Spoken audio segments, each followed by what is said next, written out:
जी अस्सलाम वालेकुम स्टूडेंट। हमारा आज का टॉपिक है state the methods of reducing friction. यहाँ पर शॉर्ट क्वेश्चन आ सकता है, what is the method of reducing friction या how we can reduce a friction.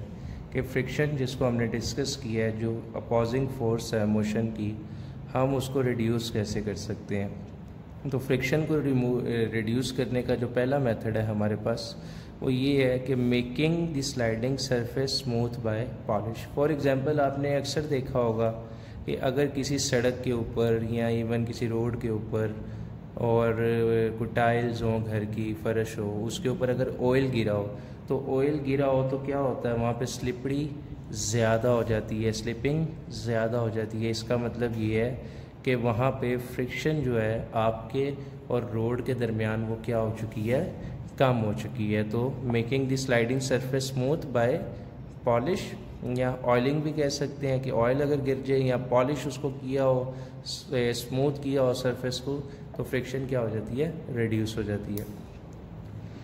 Make the fast moving object a streamline shape such as car, aeroplane etcetera.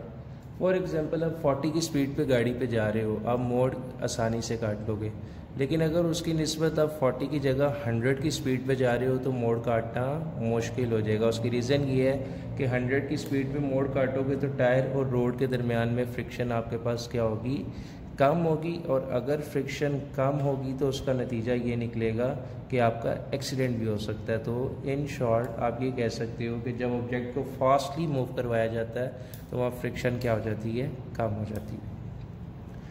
Lubricants just like ये आपको दिखाई दे रहा है कि ये आपके पास एक बाइक की या साइकिल की चेन है, इसके ऊपर वो ऑयल कर रहा है। ऑयल इसीलिए कर रहा है कि यहाँ पे फ्रिक्शन क्या हो सके, कम से कम हो सके। ठीक हो गया।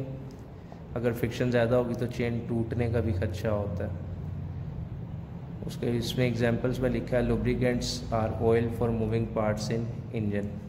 उसके बाद कहता है using steel ball bearing to enable surface to roll over than a slide over each other.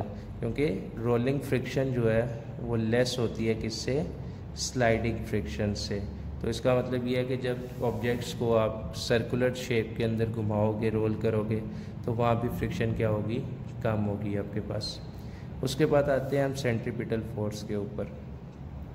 Basically centripetal force ऐसी फोर्स है जो बॉडी को सर्कल में मूव करवाने के लिए इस्तेमाल होती है।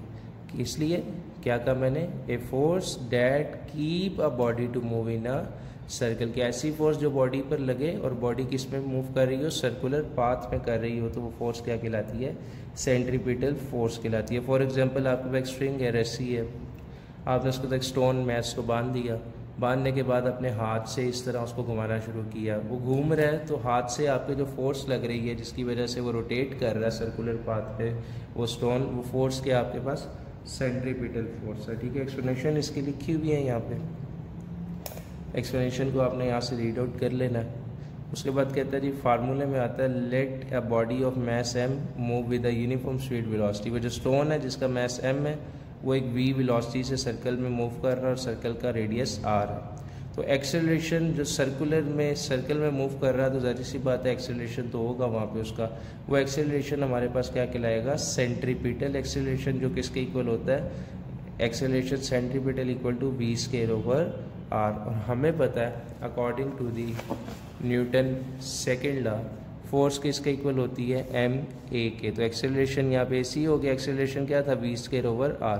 तो सेंट्रीपिटल फोर्स का फार्मूला आ गया एफ सी, जिसे डिनोट करते हैं सेंट्रीपिटल फोर्स को, वो इक्वल आ गई M V square over R के। और सेंट्रीपिटल बेसिकली फोर्स है, तो फोर्स का यूनिट क्या होगा हमारे पास, न्यूटन ही होगा बेटा।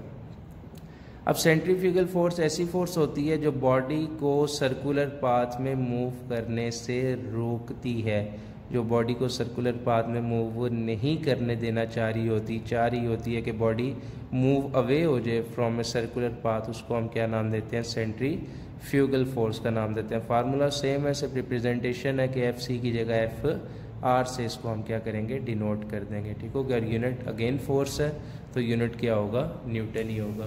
तो सेंट्रीपिटल फोर्स वो होगी जो बॉडी को सर्कुलर में मूव करवाए, और सेंट्रीफ्यूगल वो होगी जो बॉडी को सर्कुलर में मूव करवाने की बजाय सर्कुलर से निकालने की कोशिश कर रही हो। ठीक हो गया। तो ये बेटा जी हमारा चैप्टर ख़त्म हो गया, चैप्टर नंबर 3। कल इंशाल्लाह हम अपने नेक्स्ट लेक्चर के अंदर जो है इसकी एक्सरसाइज करेंगे। आपने इनको शॉर्ट क्वेश्चंस और क्या कहते हैं लॉन्ग क्वेश्चन के हवाले से तैयार करना है। ठीक है।